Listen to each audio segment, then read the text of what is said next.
Good evening, everyone. Welcome back. Another edition of WTP Sports, where we're trying to kill some time until college football kicks off for real. So we're coming up with things. We got team previews coming up over the next couple of weeks. We're going to get involved with, but tonight decided we'd do something a little different here. Try to predict what we think the college football playoff bracket is going to look like, and when everything's said and done at the end of the season. And as we go through it, we got some great analysis coming up from, of course, the CEO of WTP Sports, Mr. Robert. How are things going for you?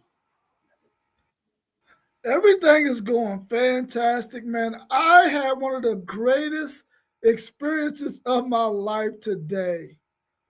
I got to do an astrology reading with the one and only Ricky Williams, All-American running back out of Texas. Me and him on a Zoom call. He did an astrology reading on my birth, how it aligns with the planets and all that good stuff, man, and, zodiac signs and all that. It was incredible, and how spot on it was. I was amazed, man. I was amazed. It was a wonderful treat. I got to meet one of the people that I've always admired, especially based on his football career. And after following him and hearing some of his stories and some of the things he's been through, it was phenomenal, man. If anybody ever gets a chance or they have any interest in astrology, look him up and get one of those readings. Trust me, you will not regret spending the money on it. That's definitely not where I thought you were going to go with that story, Rob. I'm not going to lie. I didn't know where we were going, but that's not what I had on my bingo card. You should have told him to join for the Texas preview show, man. He's probably got some good insight. For sure. But before we get into the brackets, we have been graced with the presence of the COO, Mr. Postgame. What's going on with you? I was wondering about your new schedule, and I was like, man, I hope he makes it. But I just didn't know about your new schedule, so I'm very blessed that you are here tonight to do this with us. Low post, mid post, high post game sports. Man, I'm so excited to be back on with y'all, man. I missed y'all. How y'all doing tonight? Doing well. So, like I was saying a minute ago, this is something we're doing just to see how well we can look into the future, where Rob might be spot on. He done talked to Ricky Williams about it, so he's got the heads up on it. But without further ado, we're going to go ahead and bring Robert's bracket up, and we'll kind of look at it and give our analysis on what Mr. Rob had to say. So here comes his bracket. And I'll let you run through your matchups, Rob. You go ahead and go through those, and then we'll see what happens. Well, when I started thinking about who I think are going to be the 12 teams that are going to make it to the college football playoffs, I had my bold prediction, and I said that the Ohio State Buckeyes would not make the college football playoffs. So everybody looking at that right now, and you don't see Ohio State, it's because I had to stand on what I said when I had my bold prediction. So I came in with Notre Dame, number one. I feel like they're going to be a team that has the best chance out of everybody on this board to go undefeated. They do have three really good matchups when you talk about Miami, you talk about BYU, you talk about SMU. But I think those are all games that they can win. So I had them coming in at that number one spot. Then I believe that Oregon is going to win the Big Ten. So they came in at 2. I got Miami winning the ACC and only really having that one loss to Notre Dame, winning the ACC. So I had them at 3. Texas at 4 because I feel like they're going to win the SEC. And then when you look at it, I think they're going to face Georgia in the championship game, and they're not going to bump Georgia down. So they're at 5. They'll be playing against UNLV. I think UNLV is going to be that group of 5 team that makes it. A few years ago, their game against Boise State was going to be the decider, and I think this year they're going to get to make it to the college football playoffs. Then at 6, I had Indiana. I feel like Indiana is going to probably come in 3rd in the Big Ten. They're going to be really, really good. Their only loss is probably going to be to Ohio State, and I think they're going to be able to get that 6th spot, playing against SMU, who I believe will be playing Miami for the ACC championship game. Texas Tech will win the Big 12. Even though I picked BYU to win it, I just feel like Texas Tech is probably going to go undefeated 12-0 and have a higher ranking than BYU, who they'll face in that first round and another probably matchup of the Big 12 championship game. And then I finished with number 8 and 9 being Texas A&M. And USC finally making it into the college football playoffs. That's my hopes and dreams. That's why I got USC on the board. Like it. Before we move any further with some analysis, let's go ahead and welcome in the man who is always on the move. Always. I never know where this dude's going to be. But he's here with us tonight, and we're glad to have him. What's up, Mossberg? How are things going for you? How's it going, everybody? It's good to see all the screens. Doing pretty good today. Man, I just been, like you said, man, busy here, there, doing a little bit of everything. And as I told a customer I had the other day, he came with his twin daughter. I didn't know which one it was. I told them I would definitely send a shout out on a podcast. And I appreciate y'all coming and all the support that the posts come through the KTs as well as the Waffle House. I appreciate all the support and especially the subscribes and the edits and everyone that's been reaching out and tuning in as well. But it's definitely good to see the guys, man. I feel like it's been a while, but I'm definitely great to be here this evening and to see you all as well. For sure. Glad you could make it in. So, yeah, I mean, you got any thoughts on his matchups he's going to have over here post-game? Yeah, really interesting bracket. I know Mr. Brown has a lot of college football knowledge, but I'm interested in the USC and not Ohio State. What's the reason for that pick, Mr. Brown? You know, I really feel like Ohio State has a really, really tough schedule. And I think that they're going to probably lose 3 games, if not 4 of those games this year. And I wanted to stick to my bold prediction that Ohio State was not going to make it. So I had to put another Big Ten team in there, and I didn't think it would be Michigan, so I went with USC. I do really feel like Ohio State is going to have a tough road to travel to make it to the college football playoffs, one of the toughest. I know they got a really tough schedule. They play Texas. If they drop that game, the percentage of them making it to the college football playoffs goes down dramatically. And then you know they still have to face Oregon. They still have to face Indiana. They still have to face USC. And they still have to face Michigan. So those are 5 games that Ohio State could possibly lose 3 of those and probably be on the outside looking in, especially if they lose to USC. So I think there's a really good chance that Ohio State may not make the college football playoffs. You know what? I don't have a problem with that, Mr. Brown, because it's like this. People may disagree with your pick, but guess what? He just broke it down and explained why he doesn't have Ohio State making the playoffs. So anybody in the chat, anybody listening, you may disagree with us, but rest assured the work has been put in to come up with our decision making for sure. 100%. We didn't just scribble some names down and pull them out of a hat here.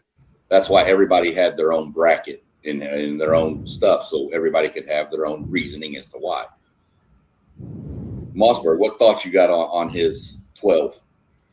I really like the 12. A lot of people I think slipping up on the USC. I think this is a year USC could actually, do damage in that Big Ten. Ohio State lost a lot defensively, understanding why I feel they could lose those games. Like respectively, offense sell tickets, but defense win championships. Defense gets you games that you win on a road. That game with USC and Ohio State, that's Halloween in the Coliseum. That's going to be a dynamic game. That's going to be a game where you're talking about Halloween costumes out, the whole nine.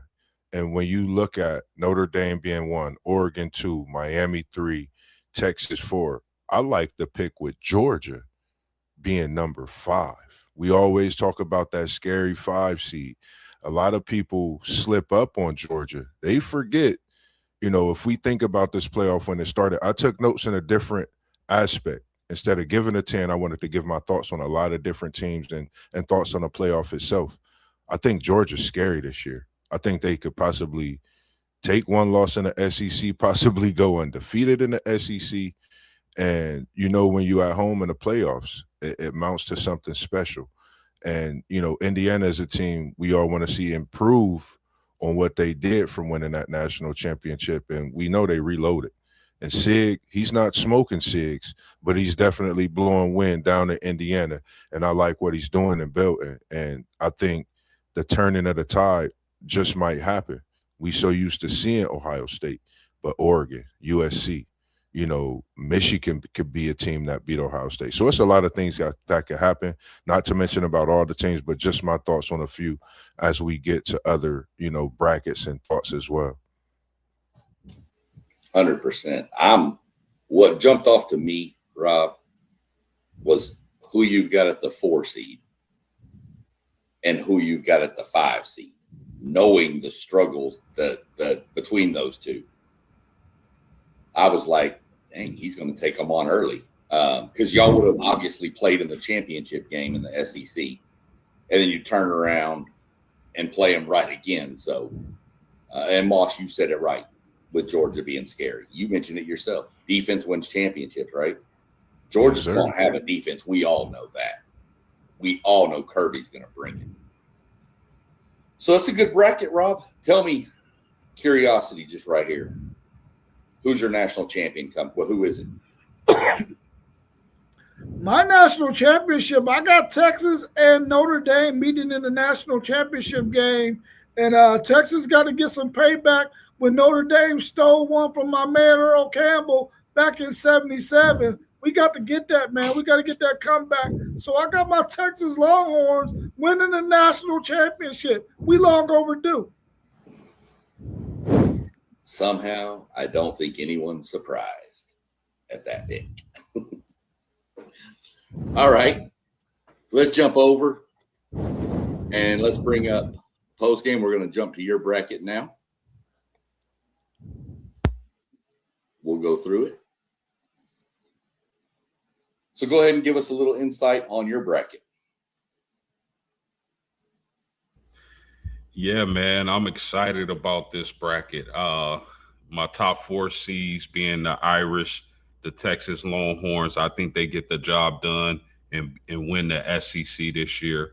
The Oregon Ducks are going to win the Big Ten. And, of course, I think it's unanimous that Miami wins the ACC. Really excited about those 4 teams. For my money to begin the season, these are the best 4 teams in college football. You got Georgia and the group of 5 team, Boise State. I really like this Boise State team. Listen, one thing about Boise State, they'll be in the Pac-12 this year.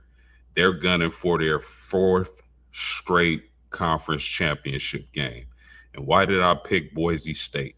I love their two-headed monster at running back. I think their running game is going to be stupendous.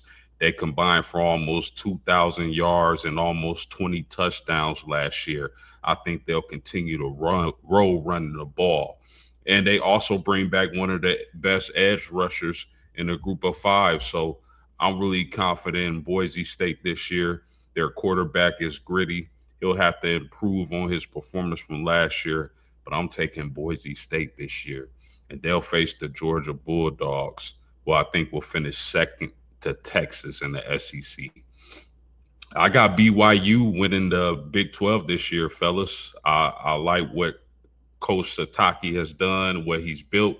They tried to come over and poach him from BYU, but he stayed true. He stayed there, and he's bringing back a team that I think is set up to really punish some people in the Big 12 this year with that running game. And I'm taking Louisville, man. I love what the Brown brothers have done. Born and raised in Louisville, Kentucky. They've stayed true. Now they're running the program.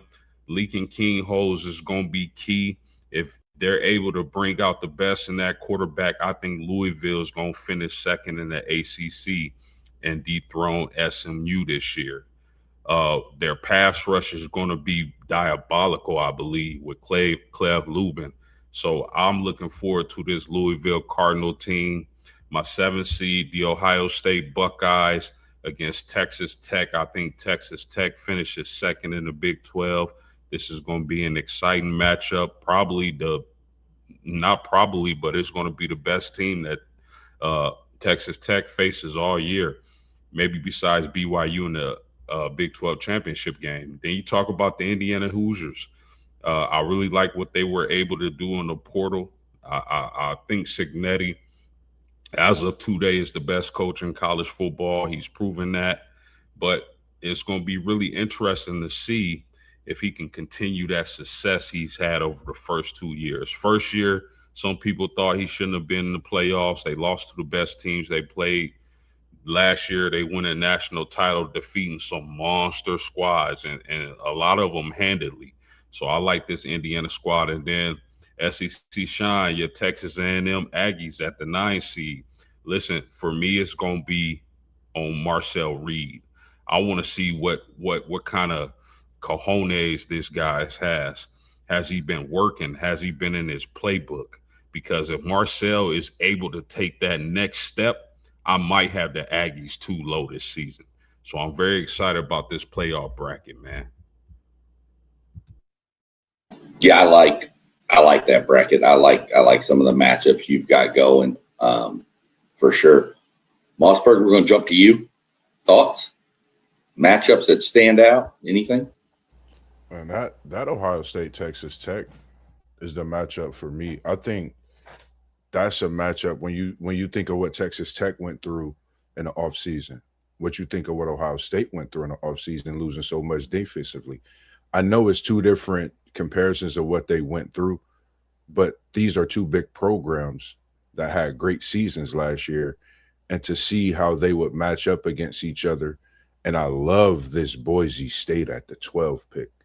I have had thoughts of putting Boise State when I do make my selections in this playoff, because like Poe said, that dynamic running back group pairing they got, I think is going to be something special to see in college football. Reminds you of, what was it, Barry Sanders, I believe, and Emmitt Smith back in the Oklahoma State pairing back in the day. I don't want to say it the wrong way, but Barry Sanders and his Allah, who was in that backfield with him, I think it'll be special like that for Boise State. And this BYU team, I think, is going to scare a lot of people. Georgia, again, sitting at that 5 seed is very, very scary. I spoke with a guy who's a Georgia fan. Hopefully he's watching this and tuned in. Shout out to you and the thoughts that you had. And speaking on the things about the run game, you know, we spoke on that Georgia run game this season. When we talked, he said it's going to be a big deal for them, but the growth of Stockton is going to surprise a lot of people. He's here in Ohio, being a resident now after growing up in Georgia. And just, I appreciate all those conversations throughout the time when I'm at work with just the different people and getting that whole collective understanding of, you know, their team as well, to be able to talk about that. So for me, that's something that's interesting. Louisville being that team other than USC, I believe when posts think of if you would have another team other than Louisville, maybe it would be USC. But I like that Louisville pick, and I agree what he said with the Brown brothers, something special, and it would be even bigger if they could get in this playoff and possibly get a win. That'd be even more special for this Louisville team in the years to come, as well as the Brown brothers and what they're building. So I actually like both of these brackets, and this Notre Dame team, Texas, Oregon, Miami. I think these are going to be some teams to really watch this season. I think you're talking about defensively, offensively, they have weapons of mass destruction everywhere, and they're primed at those positions, whether it's the trenches, whether it's the quarterback, whether it's the secondary, whether it's the linebacker, running back, receiver 1, 2, 3, you name it. They're loaded at all these positions, and they do stand out respectively at those positions as well. If I had to, just let me respond. Yeah, go ahead. 100%. If I had to replace Louisville with a team, it would not be USC Mossberg. Okay. I'm going to stay in the Big Ten, and I'm going Michigan. Ooh.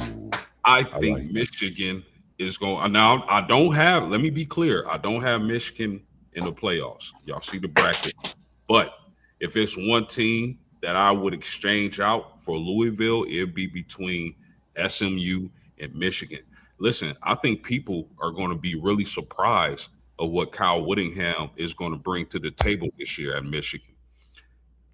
You did my sound go out? I'm sorry. No, I'm good. Okay. John Henry Daly was on track to be probably lead the nation in sacks last year before he went down. They get him back healthy.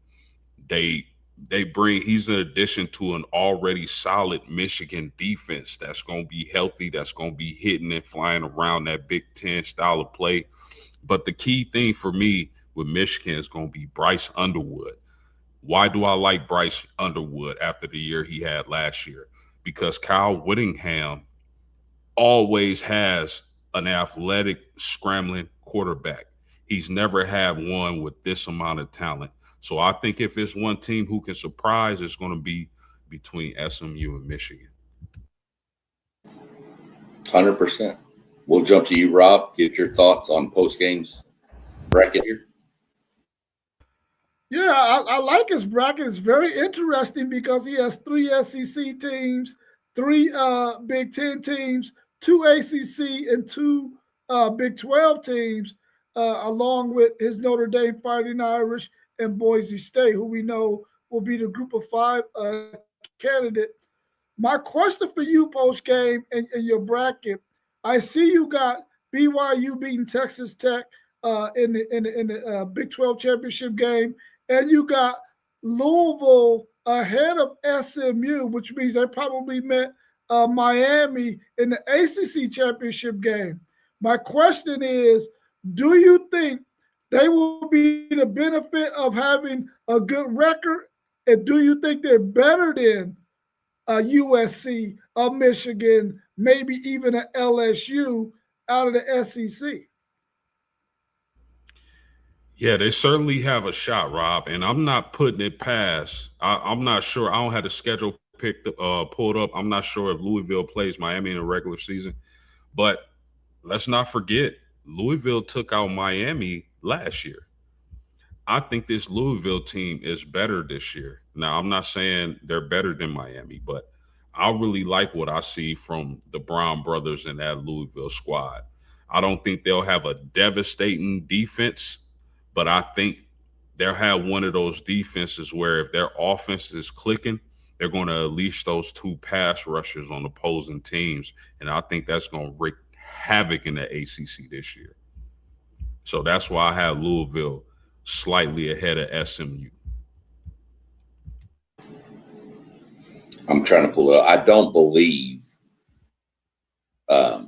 Louisville plays Miami. I don't think Miami plays SMU either. So no, they don't. They don't get Miami. I'm looking at. No, go ahead. Because you no, you're good. Go ahead. No, go ahead. You jump in. Go. I was just going to think about, I see you got Texas at 2 with that. The way they doing the SEC, my thought post, I think we really have the same thoughts on this. Shout out to the hometown Heen being a part of that Texas linebacking core. And I think he's going to bring something dynamic to that defense. I think, for me, my question would be, is this a season that Texas really put it all together, with what they have? This is what, year 3, 4, with Sark, over at Texas. I think this is a big year. I think 5. I think this is a big year. When you think about what he's been able to do, thinking about the playoffs, just the appearances and, having Arch, but then bringing in Heem in a way, a lot of things have been going, Simmons, you name it. So Texas being this high, do you have a feeling that they could really run through this SEC gauntlet of a schedule we know they got to face? Well, I've said it on earlier streams. I like how this team is constructed. I really like the running backs they were able to get in the portal, Relief Brown, Hollywood Smothers, and then you pair that or you parlay that with the legs of Arch Manning.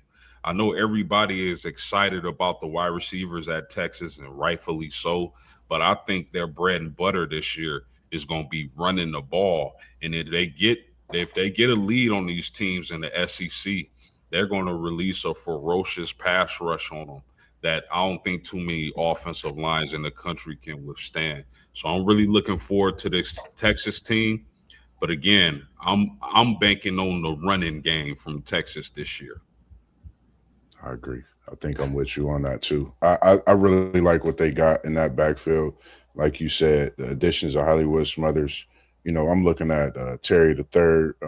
Another guy that's came in for Texas. I think he's going to be special. So, that top 4 you got, like I said, I really like it. Notre Dame, Texas, Oregon, Miami.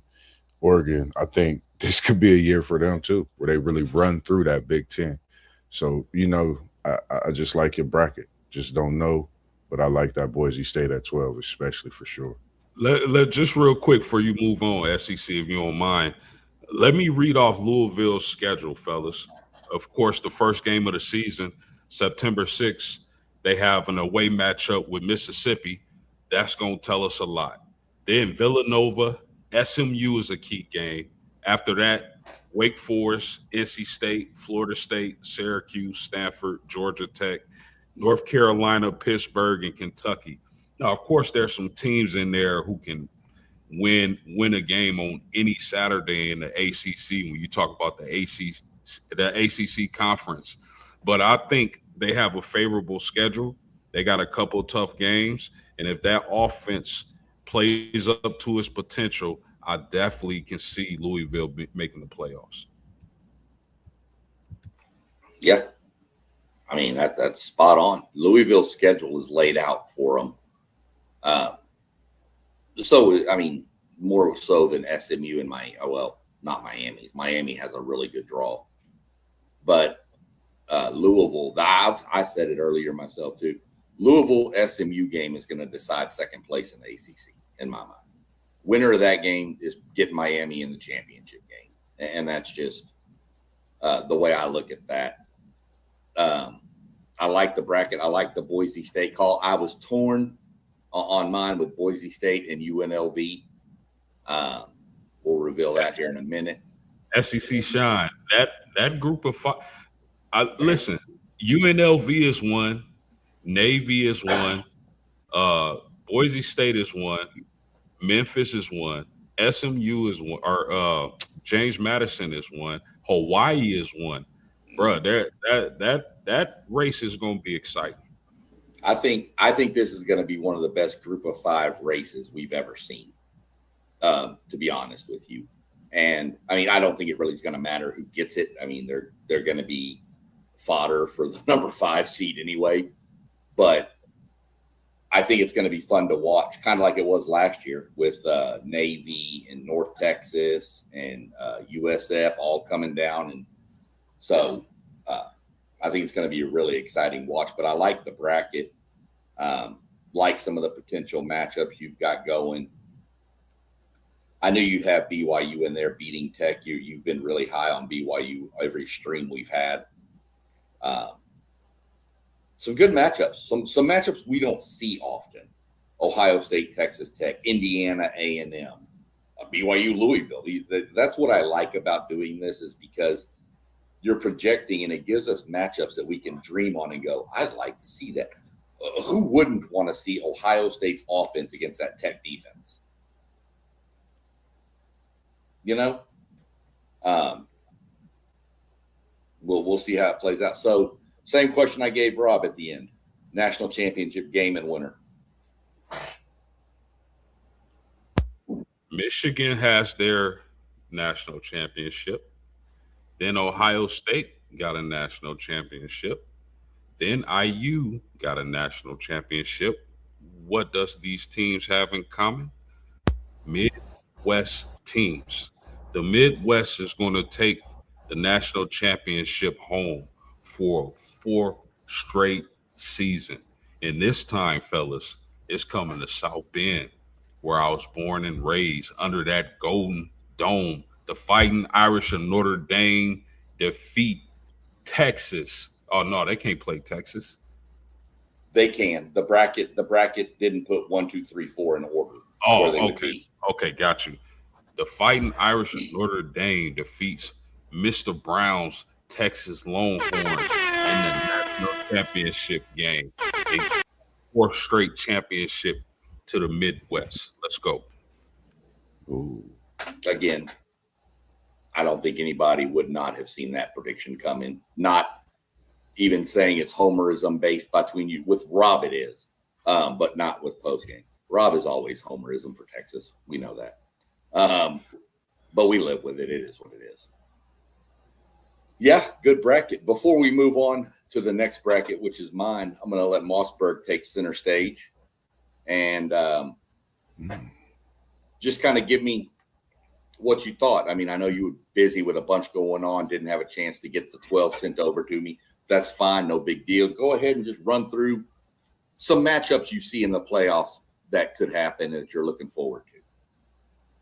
I actually, when I was writing down, it was really tough to determine a 12 for me. So, that was a real main thing that I went with, wanting to break some things down. I see so far, waiting to get to yours, nobody picked LSU. I think LSU could be a team to watch. Just my thoughts. I think they could be a team that could sneak in. The SEC is loaded. The Big Ten is loaded. I singly only have Power 5, Boise State. I'm looking at my paper right here. I have Notre Dame, only independent. Big 12, I have BYU and Texas Tech. The Big 10, I actually have 5 different teams. Ohio State, Indiana, Oregon, USC, Michigan. And then in the SEC, I already said LSU. I also have Bama, Texas, Texas A&M, Ole Miss, and Oklahoma. And then over in the ACC, I had Miami, I had SMU, but I had a shocker, and that's that Clemson team. A lot of people is not thinking about when it comes to Dabo. The ACC, I think, is going to be a conference to watch this year. As we all know, it kind of shook things up in these 12-team playoffs in these first few years, along with, of course, my homerism with my Seminoles. If we could come in somewhere and snag something out the air and be ready for that preview Sunday, Monday evening for sure. And then I picked Louisville as well. I did have Louisville down in that ACC. So, when you think about it, it makes me think about when we've always talked about having that 24-team playoff or having 16. When you jot it down, it's really hard to determine. And when I get headaches, I kind of step back. And that's what I had to do after writing things down. I said, I'm going to just do what I do and talk my talk a little bit because it's easier for me.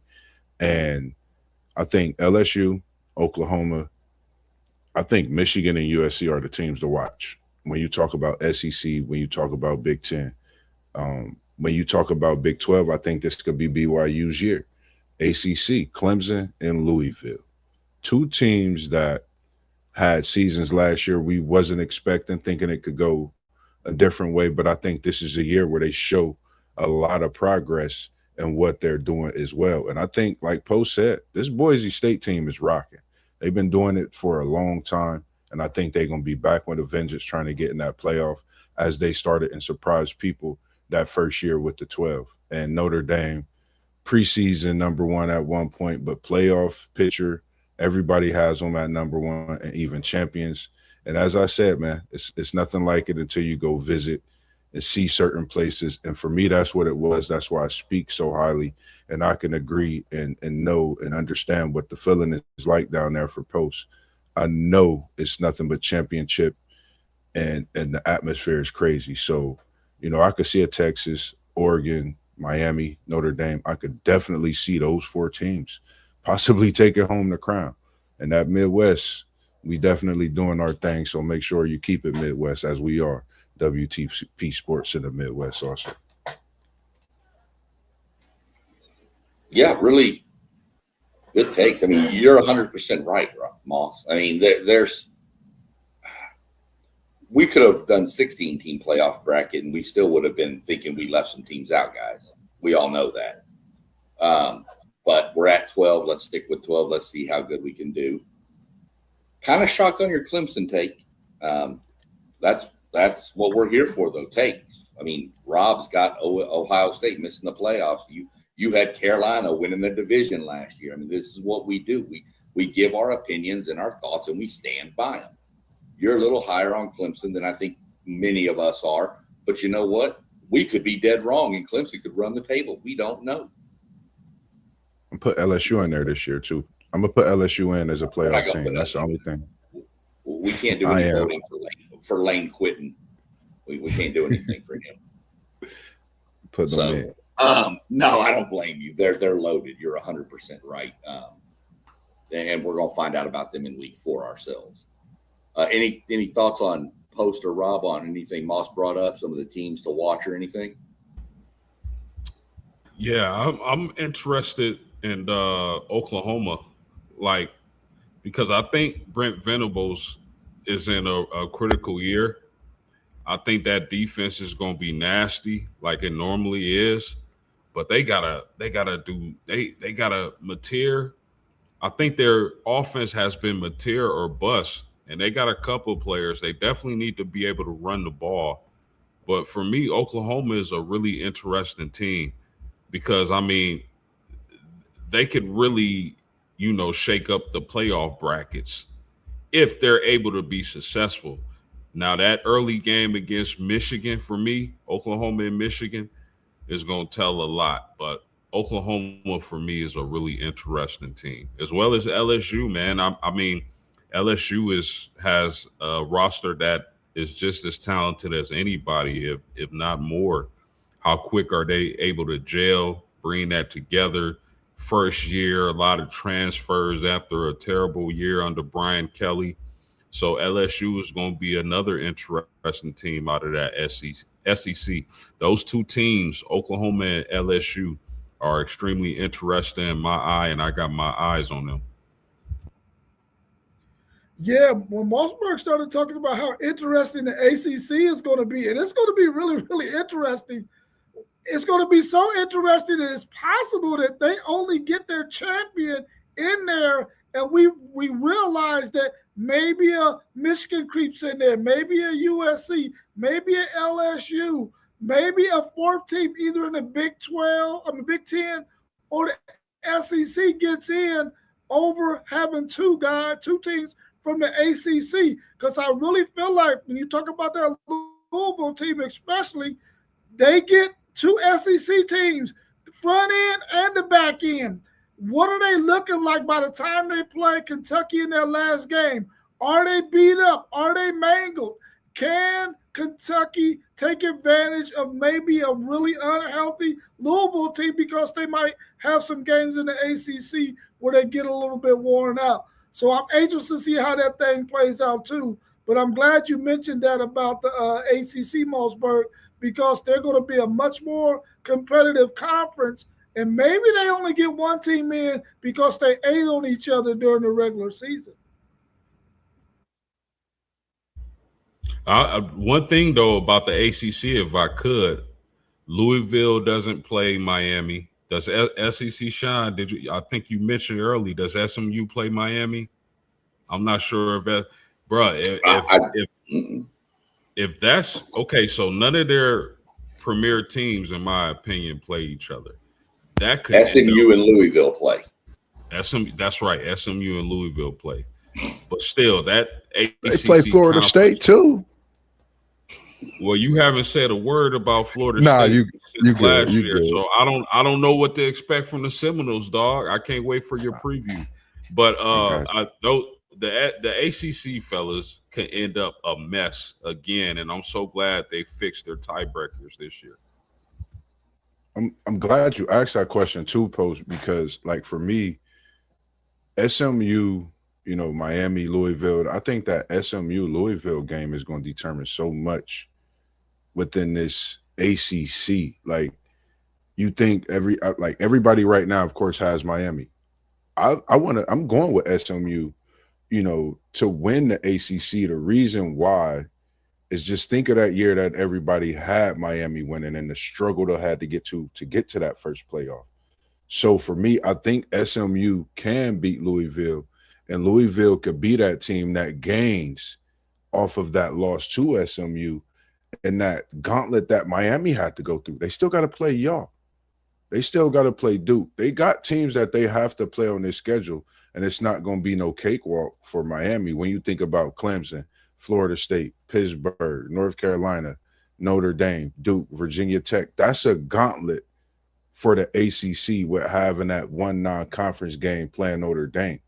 So just think, will, you know, the season for Miami go up or down when you think about that game with Louisville early, you know, I mean, that SMU Louisville game early in the season, how can that be effective in this conference? I think that's a big game to look at down the road, because if Miami chokes or have a hiccup, I think it fares out to SMU or Louisville possibly getting in as well. And that's why I said I like the way you had the two teams from the ACC and the different conferences matching up with those three as well on your bracket also. Yeah, it's artistically incredible. Glad to see everybody. Thanks to everybody that's been in the chat too. Appreciate it. Dropping your stuff and your questions and all your comments and stuff y'all have. But artistically incredible made a great point. Non-conference, but BYU Notre Dame and SMU Notre Dame are going to be really interesting games too. Do y'all travel to Provo, Post? We do travel to Provo. Yeah, y'all get SMU at home. Yeah, I mean, to me, every team should have at least three challenging games on their schedule. And I think Notre Dame accomplished that this season. A lot of people will say, you know, Notre Dame doesn't play anybody. Look, SMU, BYU, and Miami are all in the top 25 AP poll. Miami top 10, BYU top 15, SMU top 20. To me, like, what for any team, not just Notre Dame, you got three challenging games on your schedule. I'm good with that. And I think traveling to Provo against that really physical run game is going to be a challenge. Playing Kevin Jennings from SMU is going to be a challenge. I think Miami is, you know, maybe a couple teams could go at Notre Dame in those defensive backs. Miami is definitely a team that can go at Notre Dame in their defensive backs with that wide receiver core they got. So good point, artistically incredible. Yeah, and y'all play I like crazy. to add something. Oh, go ahead, Mossberg, my fault. Nah, you good. Go ahead. I wanted to add something to that because, you know, artistically incredible mentioned SMU and BYU playing Notre Dame. And then, of course, post-game mentioned that Miami played them. And I said this before. All three of those teams, BYU, SMU, and Miami, might only have one loss. And all three of them, one loss might come to Notre Dame, which means they ran the table on everybody else. I'll put it this way, and this is my defense of Notre Dame. Everybody always says the same thing. They don't play anybody, weakest schedule around, blah, blah, blah, blah, blah. They're playing three tough games, at least, right? Notre Dame, we've mentioned those. They play a 6-game ACC schedule. Some of their games are already decided for them So picking up the BYU, I mean, SMU and Miami, I guess those are considered 2 of your conference games, but still, those are 3 solid opponents that what happens? I mean, if you replace Miami and SMU with, I don't know, 2 other lower end ACC teams, people are going to still have the same argument. But Notre Dame doesn't build their ACC schedule. They play who the ACC tells them to play. And then they have to go try to find, and that your schedule is set with the ACC with dates. And then you have to go out and try to fill in with whoever's got an open date that week. Facts. So all the hatred on Notre Dame's schedule, I get it. It's fun. I mean, I have a little fun with it too. But let's be, at the end of the day, you have to be realistic about it. You can't just go schedule who you want, because those guys, they can't schedule Texas and A&M and a Florida State and all this. They can't, because those guys already have games scheduled in their conference. Facts. So everybody can just kind of get off on that for a minute. But let me add this, SEC Sean, and this is why I hate preseason strength of schedules, because we don't know. Half of the teams ranked in the top 25 last year did not end up as a top 25 team. You telling me there's no chance Wisconsin could be good? You telling me there's no chance Navy can come out of the group of 5? Like, come on. I like the fact about the situation with Notre Dame's schedule. A lot of people, like, you know, my brother's a diehard Notre Dame fan, and you know, since meeting you post, it's the same thing. You know, you can't negate what they do with their schedule. Their schedule is a certain way. They, like you said, SEC Sean, that's how it is. So for me, when you think of this schedule that Notre Dame has, you starting off playing what, 3-4 Big Ten schools, you over in the SEC, you over in the Big 12, regardless of the teams that they're playing. You got SMU, Miami. Yes, normally it would be USC or Florida State in those positions. So respect is there, regardless of what people want to say about this Notre Dame team. I think for me, I'm still tripping off the fact they got snubbed last year, but we ain't going to talk about this. This is a new year. So for me, the schedule they have, I love it. And I think they're out to prove something different to everybody that has something to say, not just last year. I'm talking about the last few years. And there's been talks about their schedule over the last decade, in my opinion, TV, you name it. So for me, I think it's something that Notre Dame has been known about. I think this schedule is put right in their arms for them to grasp and take over. yeah, I was looking at that question, and it was kind of making me think. I know it had been talk about that, but Notre Dame being no higher than a 5, but I don't think that's correct. I think if Notre Dame is ranked 1 or 2, they're going to be 1 or 2 in the seeding. Yeah, that was only when they were taking the conference champions to take the spots in 1 through 4. Now that's no longer the case. If Notre Dame finishes, where if they finish 1, 2, 3, or 4, that's where they're going to be positioned at if the committee got them there, so they can be in the top 4. Yeah, I knew there was something about it, and I couldn't remember, but I was like, I don't think that's the case anymore. So good point, Rob. I had forgot that at the first they were doing just the conference champions for 1, 2, 3, 4. So, yeah, valid point. Good question, though. Artistically incredible, because it took some digging on to figure it all out. Well, we'll bring up my bracket, which has my one bold pick on there that I've kind of reversed a little bit on, but not fully. So here comes mine. We'll bring it up. We have the same top 4 except for 1.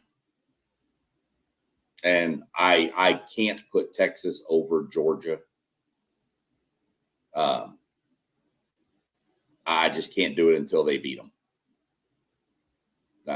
That's just my theory on it. We all have the same others. What I found crazy before I go through it is if you look at the 8-9 matchup, I need to pay more attention, but all of three of us with the brackets have A&M hitting Notre Dame in the next round if they were to win their first round. So even myself included as an Aggie, I guess we all just hate A&M giving them that to go, because that Notre Dame is licking their chops if A&M comes rolling to town. They want revenge bad, and I don't blame them. I don't. But that would be so we'll see how it plays out. But yeah, Notre Dame, Oregon 2 wins the Big Ten. Georgia wins the SEC. Miami wins the ACC. I went Indiana 5, losing to Oregon in the title game of the Big Ten. UNLV, I went with UNLV. I almost threw Hawaii in there because y'all know I'm high on this Hawaii team. I almost did it, but I just felt like it's asking a little bit too much for them. So I went with UNLV. My surprise team that nobody else had was Houston. I have Houston in the playoffs. I'm high on this Houston team. I've got them winning the Big 12, but then I'm kind of backpedaling with them in Tech. I think Houston and Tech meet in the Big 12 title game. I think Tech beats them, and that's the difference. And Tech gets the 7. Houston gets the 11. There's the Houston-Texas matchup. I don't think that would be real close. I don't think Houston's at that level. I like SMU.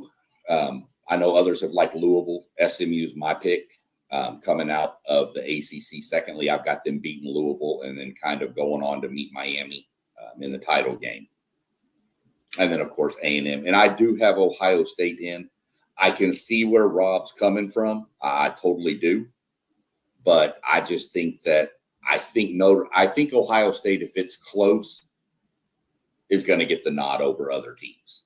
I just think that's going to happen based on track record, based on schedule, based on a lot of different factors. I think if it's a close toss, if you say that that's going to be between Ohio State and LSU, it's going to Ohio State. That's just how I got that bracket laying out. I'll let you look at it first, Moss. Tell me what you think. I really like it. I mean, the thing don't surprise me with the Georgia and Texas. I know you SEC. I know that's something you spoke about, over the last year. That's something that Texas got to get over the hump for you. I still like that Texas team. I don't know. I got a feeling about Alabama this year. I haven't seen nobody with Alabama in there as well as LSU. I like the Houston pick. That Houston-Texas matchup could be scary. But the matchup that I'm looking at is the possibility of an A&M Notre Dame, Ohio State Notre Dame. Those are matchups that we've seen in the past few years as well. Indiana Miami possibility of a matchup. So Texas Georgia linking up again, Oregon Tech, SMU. I mean, it's just so many different matchups that we see in this bracket, as well as the others that I think you think about.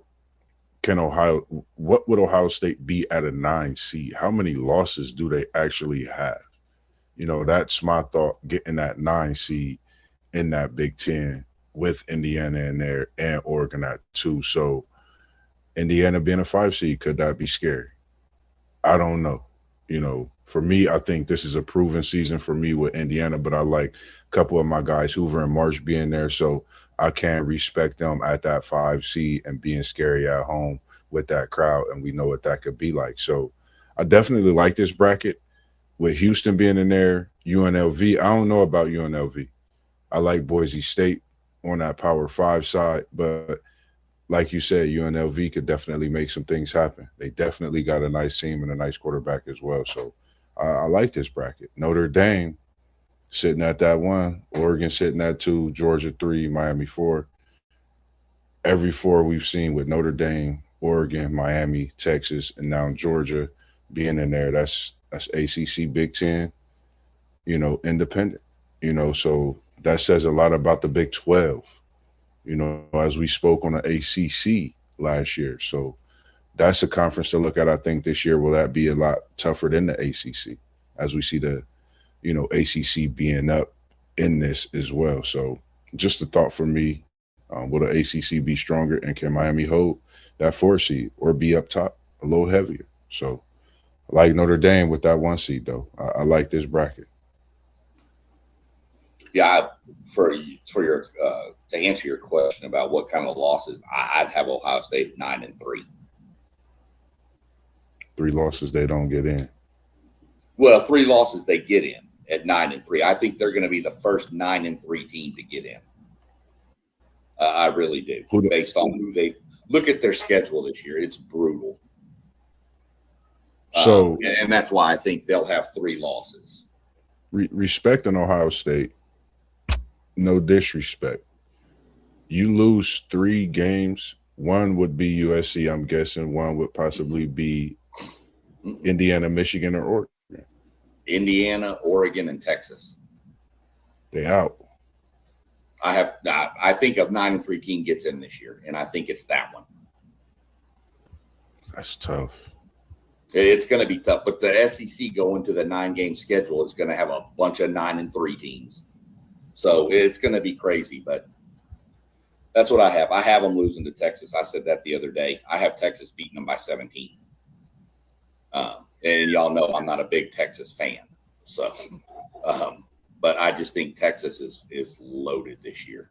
Seem like Doug and Unc wearing off on you now, SEC. No, not wearing off on me. I just, I'm more in tune with that team than I am any other team except for mine because they're right there and I hear about them a lot. But yeah, they're stacked. Look, 1, 2, Oregon, Notre Dame, Texas. Those are probably the 3 most complete rosters in all of college football. So, but I still think Georgia just has something between Texas's ears that I can't put Texas over Georgia until I see it. Just like I wouldn't have A&M over Texas right now because we haven't seen it. I'll let you take a shot at it, Rob. What are you looking at? Man, one thing that we've all got is the consensus that Notre Dame, Oregon, and Miami will be in our top 4. That's one thing that I noticed. And the next thing, my man Artistically Incredible was right inside my head. You got 5 teams from the state of Texas in your top 12. I know the state of Texas is going to be doing double backflips because they get to see 5 of their teams from the state in those games, and 2 of them are 2 games are matchups between Texas teams. You got Texas and Houston. You got Texas Tech and SMU. Man, I know the state of Texas is going to be going ham. And if A&M can pop Ohio State, boy, they're going to be dancing in their birthday suit, bro. I like your bracket. I really feel like if Ohio State does have 3 losses, there's so many teams with so many weak schedules that's going to finish 11-1 or 10-2 that's going to make their championship game that they're going to probably have to leave Ohio State out. Not because they're better than Ohio State, but simply because their record is better. And I said this a million times. I hate that. Yeah, I realized that after I put my bracket together. I went, well, I'm going to catch hell for this. But, I mean, welcome to conference realignment. It just so happens that they're all spread out now. I mean, it's not 15 years ago where you had all of them in the Big 12 together. So, plus, remember, there's 50 colleges in the state of Texas that play football. So there's a little bit of college ball going. But I realized it when I did it, and I was like, yeah, this is gonna go over not real well. But like I said, when you look at the conferences, Tech, Big 12, SMU, ACC, Houston, Big 12. Notice I left BYU out because I've got Houston in. Texas and Texas A&M. I honestly feel those are them. So that's why I went with it. What are you looking at postgame? What caught your eye there besides maybe the matchup with A&M? Oh, well, this is what caught my eyes. This is clear Texas bias. and I expected that from you, Mr. SEC Shine, seeing as that you're a son of Texas. So I understand that, my man. But outside of that, uh, a shout out to Zay in the chat, man. I'm mad at you, man. You've been running from this smoke, man. You've been running, homie, and we waiting on you.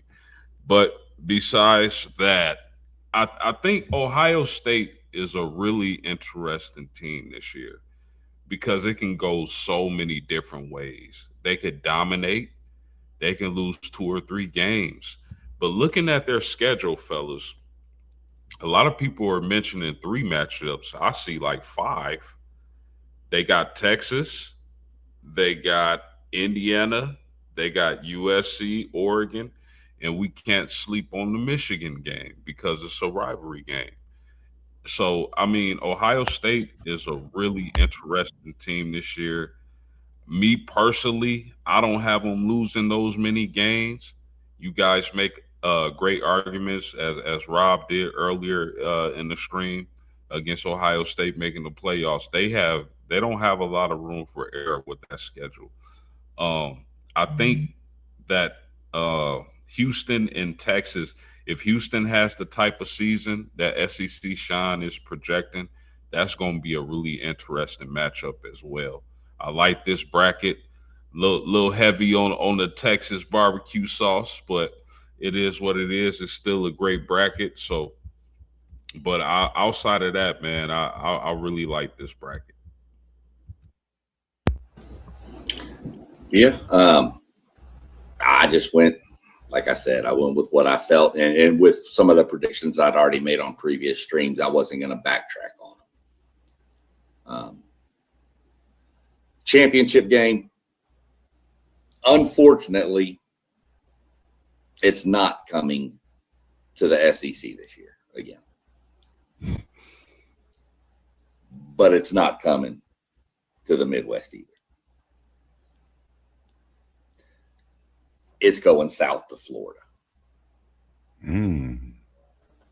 I have Miami in a rematch with Notre Dame. And Notre Dame gets them in the regular season. Miami gets them in the they can't meet in the championship game. So let me refresh that. My bracket, I forgot, is off. So we'll go. I had Miami, Notre Dame, but I'll have to flip it, and I'm going to go Miami, Oregon. And we'll go Miami over Oregon in the championship game after. Yeah, that's what we're going to go with. Miami will beat Notre Dame in the semifinal. Oregon beats Georgia, and then Miami beats Oregon. We're going to take it down to South Beach. Since LeBron's not down there, somebody else can get him a ring. So that's where I'm going with that. And we see Zay in the chat. What he have to say? Who he put his top 4 out there somewhere. I got to find it. There it is. He just sent in his top 4: Oregon, Notre Dame, Miami, Ohio State. I mean, look, Ohio State, you said it, Post, they could go 1 or 2 ways. They can either run the table or it could just spiral quick. So, let's see. What's this? Hey, I told y'all Ohio State was going to be one when them polls released, though. Yeah. That's a question I want to ask everybody real quick when the polls came out, because there was a piece of history in that poll, a couple of them. So this is the first time since 2015 that no SEC team got a first place vote. How shocking is that as loaded as Texas is and as Georgia's being Georgia, that they didn't even get, either one of them didn't even get a first place vote. How shocked were y'all by that? I ain't gonna lie, I wasn't shocked because you got Notre Dame, you got Oregon, you got Miami, and I mean that's where all your number 1 votes probably was gonna go. I'm honestly not shocked. The Big Ten's been doing what they do. If you think about it these last few years, and you know, since this, when you think about the playoff, you know, SEC is running the table and everything when it comes to appearances, wins, all of those accolades. But when it comes to wins, it's spread out through the conferences. And it honestly didn't shock me. Could this be another way of the tides turning, possibly as well? And then if you think if an SEC team don't win this year, it won't surprise me coming into next year that they wouldn't get no first place votes based on the reload of some of these teams as well. So, this is just something to think about. Could the tides really be turning, with this NIL being a big part of things, that alumni, you're starting to see it in a lot of these schools as well.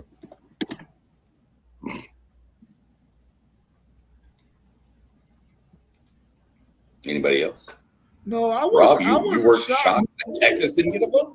No, I wasn't shocked because like what Mossberg said, when you look at that roster that Notre Dame has, it's unbelievable. You look at that roster that Oregon has, it's unbelievable. Miami, Ohio State, all of them have really, really, really good rosters, and only so many of those 4 teams can get first place votes. So I wasn't shocked by it. But at the same time, I still feel like the SEC is the best conference in college football. No, listen, 50% of their games came down to 1-score games. Guess how many 1-score games Indiana had last year? 2. Guess how many the Ohio State Buckeyes had? I think they had 3.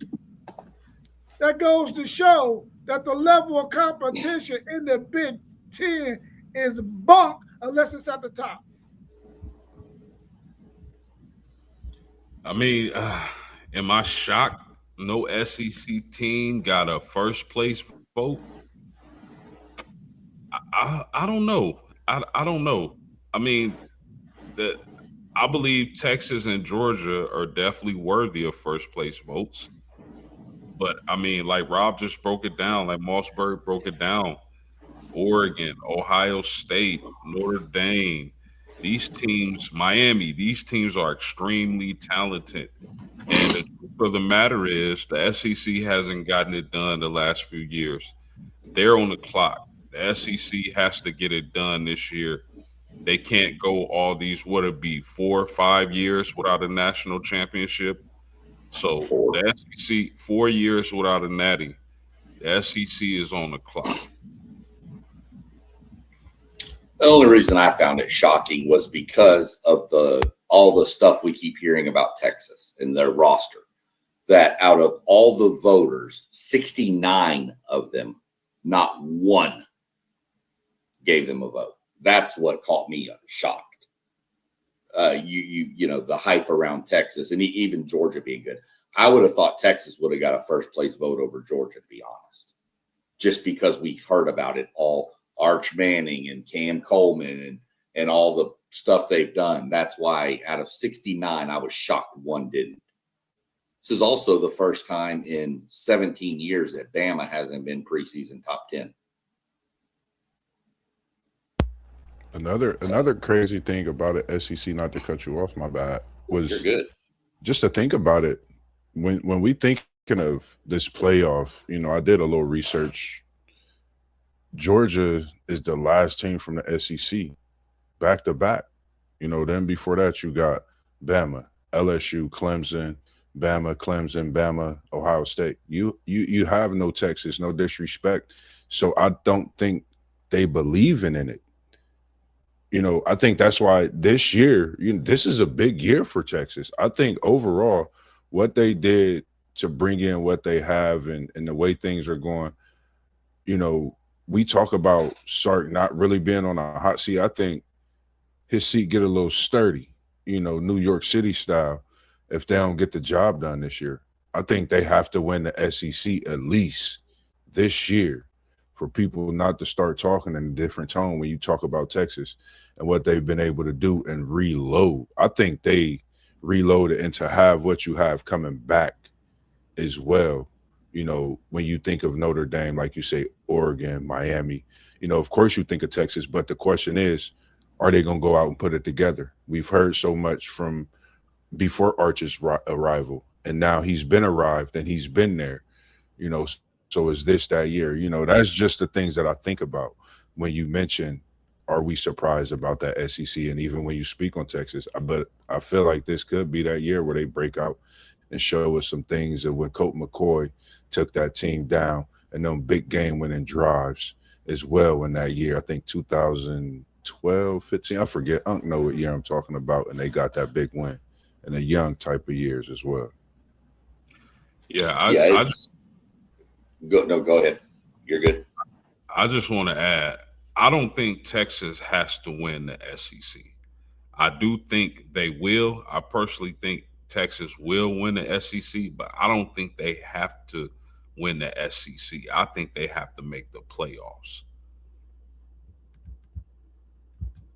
Yeah, I'll be before Rob can even jump in. I'll jump in and tell you, Texas, and I know you'll agree, Rob, has had some of the best rosters that has flat just underachieved.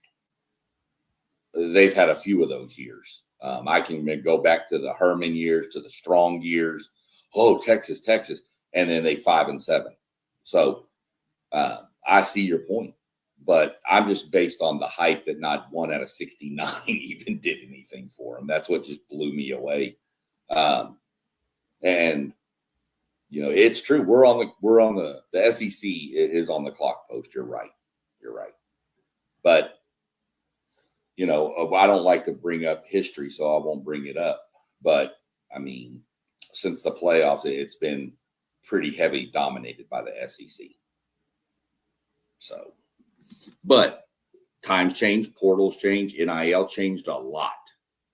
I mean, did anybody raise your hand if 5 years ago I'd have told you Indiana's going to win a national championship in football?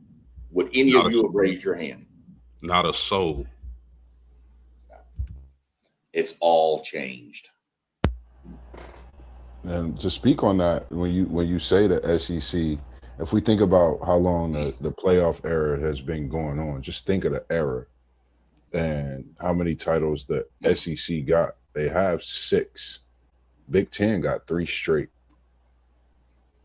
I like what you said on that post. They on watch for real this year. The SEC is, I think, the conference that's on watch most because they've been known to run this when it comes to the playoff. It's SEC. But when you win 3 straight out of a conference, and I like the way you mentioned that Midwest, you know, that NIL, that those bags are getting different, but those players are moving to where you could also play around all of those different weather elements to where that makes that difference. And when you go on to play in the heat, when you go on to play in the cold, and this cold, they be ready for the cold. That's like being a kid and you just out there. It's like a smear to queer. So I think it's definitely something to look out for. Big Ten, get another one. I'm gonna go ahead and say it again. I think they definitely running college football for the time being right now, understanding how the playoff things happen. But that NIL makes way for players to go from being in the ACC or being in the Big Ten or SEC to switching and changing to different conferences. So, you know, the NIL has changed a lot in these years of this playoff as well.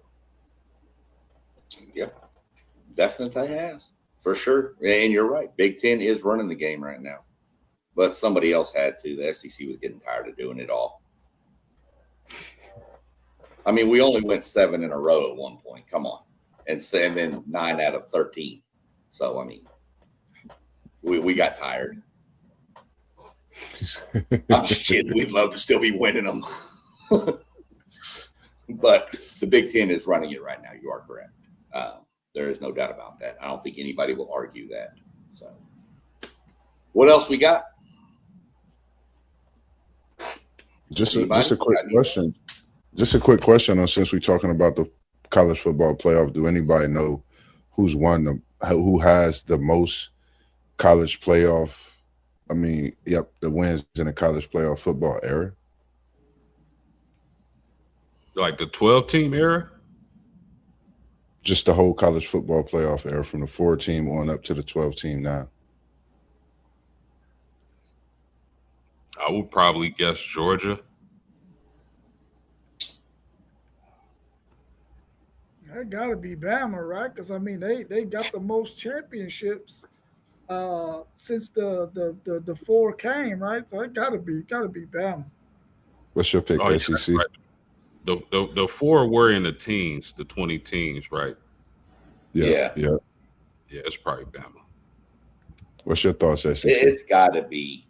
It's got to be Bama. I mean, they had the most titles in that stretch, Yeah, but they were only playing 2 games then too, so it could have been. But I'd have to go Bama. yeah. It's Bama. Bama got 10 wins. I mean 10 wins, 9 appearances, 3 titles. SEC got the conference appearance in the most is the SEC. Conference with the most wins is the SEC, and with the most titles is the SEC.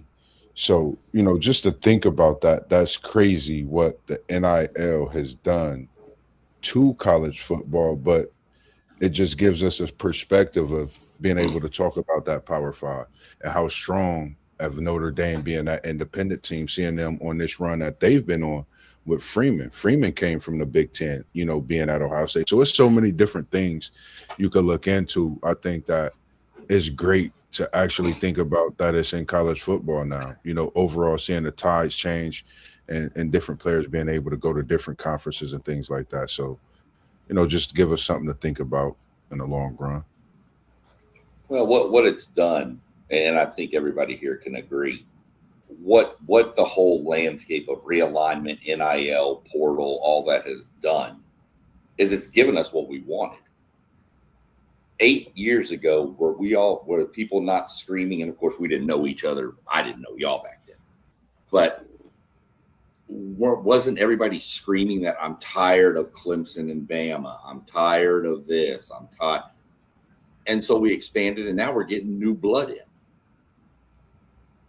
A&M got in last year. The group of 5 gets a team. Indiana, I mean, for God's sakes. I mean, SMU was in it 1 year. So, I mean, we're getting what we want with different teams because of all the different moving parts of college football. And I think it's good for the entire sport, because now these kids that are 5 stars out of Dallas, Texas, don't have to go to Texas, A&M, Notre Dame, Ohio State. They can go to SMU and know they can compete. So, that's just how I look at the landscape of things. So I ain't got nothing else. If y'all ain't got nothing else, what do we got going on this week? What do we got coming up? You on tomorrow, Moss? Man, y'all know what we doing, man. We doing the NFC breakdown. The 6th one before being coming to you, we're going to break down the north of the NFC, and that'll finish up everything on the breakdowns that we'll have. And also, I got some conversations coming. Also, just want to send a shout out to all the athletes I've been talking to over the past weeks. Just being able to work on these edits for you all, I greatly appreciate you all. Just being able to give me that time to work on my craft. It's just something that I love to do on my free time. And I'm glad you are here. I'll be doing Football Friday night at Northland High School this season. And wouldn't be able to do that without you, Unc, being able to bring us all here and do what we do on this podcast channel. I've been excited. I've been doing a lot of studying with Gus Johnson, Keith Jackson, one of my legends, rest in peace, who I watched so long do his commentary. So, and appreciate the Northland staff, the principal, the athletic director, Mr. Bowes, just everybody involved in making this happen, and just all the support through all the social media, Instagram, every network that I'm on. I appreciate all the love that's been shown, as well as the support. Also, I don't want to forget anybody, but it's definitely appreciated as well. You forgot to thank your mom and dad, Moss. Oh no, I got something special for them. I definitely thank Mom and Pops for birthing me, man. They birthed a great, and I honestly didn't realize what I was getting myself into, honestly, when I answered that phone call from Unc. And I guess it was something that was in me, hearing people when I was on the intercom saying, you have a radio voice. And to be preparing myself for Football Friday nights and to be echoing that voice throughout the stadium and throughout the neighborhood. Trust me, the North Side, over there in Northtown. If you're over by Northland High School, trust me, on football Friday nights when they at home, you're going to hear that voice of Mossberg, and I'm going to be coming, and we're going to be heavy, and we're going to be in that end zone for sure. So it's just a great thing to do, and I can't wait to be there, man, for sure. Yeah, of course, on Thursday, we got the U preview jumping off at 7:45 post game. If you're available, you can host that even though it's already set. I don't know if you had to work or not, but that's set. And also this weekend on Sunday, we will have OH, our own the Buckeyes preview with our man One Take Zaya and T1 in the building. That'll be at 9 a.m. So make sure that you hit that notification bell so that you get notified when we're about to go live.